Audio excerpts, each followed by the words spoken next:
Vous écoutez un podcast de EJR Radio, la radio pour tous. C'est l'heure du conte. L'âne qui disait toujours non.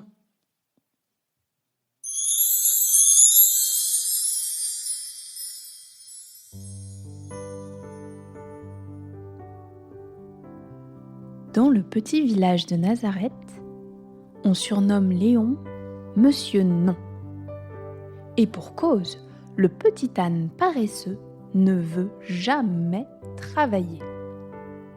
Son maître, le fermier, a beau lui demander gentiment de l'aide, il reçoit toujours la même réponse, un grand non. Tenez, écoutez. Léon, peux-tu porter cette botte de paille jusqu'à l'étable ? Non. Léon, peux-tu tirer la charrue aujourd'hui ? Le bœuf est fatigué. Non. Léon, non. Mais je n'ai dit que ton prénom. Vous l'aurez compris, la réponse préférée de Léon, c'est non. Si par malheur son maître tente de le faire travailler de force, il s'arrête et ne bouge plus, comme une vraie statue. Cela peut durer des heures, car Léon est très têtu. Un jour, le petit âne est vendu à Joseph, le charpentier du village. Le fermier a prévenu Joseph. L'âne a mauvais caractère. Le nouveau maître de Léon n'est pas inquiet. C'est un homme doux et bon, qui voit en chacun ce qu'il y a de meilleur. Joseph en est sûr. Au fond, le petit âne a bon cœur. Il conduit Léon près de sa maison et lui dit : cette nuit, il faudra bien te reposer. Demain, nous partons pour un grand voyage. Nous allons à Bethléem en Judée. Tu porteras sur ton dos 2 personnes très précieuses aux yeux de Dieu. Évidemment, Léon dit : non. Non mais, qu'est-ce qu'il s'imagine, ce charpentier ? Pense le petit âne.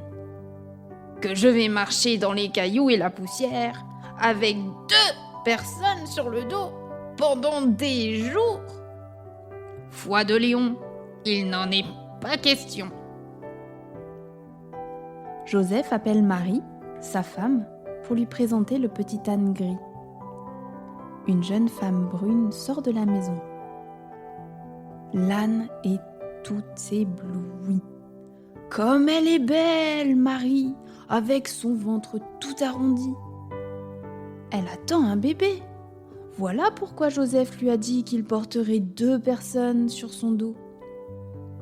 Marie s'approche du petit âne, le caresse doucement et lui demande : c'est donc toi qui vas nous porter, mon bébé et moi ?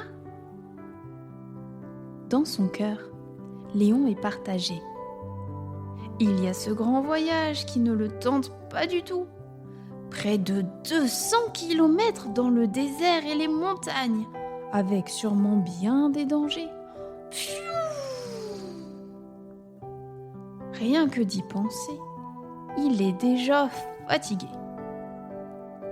Mais il voit aussi la bonté de Joseph et le courage de Marie, prête à faire une longue route alors qu'elle attend un enfant. Il faut faire très attention lorsqu'on marche en portant sur son dos un si précieux fardeau. Et si un autre âne les faisait tomber ? Léon sait que s'il part, il saura être prudent et marcher doucement pour prendre soin de la mère et bercer l'enfant. Quelque chose dans cette petite famille lui donne envie de surmonter sa paresse. Alors, entre le repos et l'aventure, Léon choisit. Pour la première fois de sa vie, il dit un grand « Oui !» Le lendemain, après seulement 1 heure de marche, Léon est déjà essoufflé.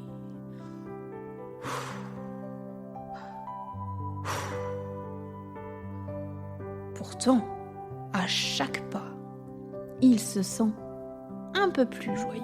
« C'est étonnant, » se dit-il.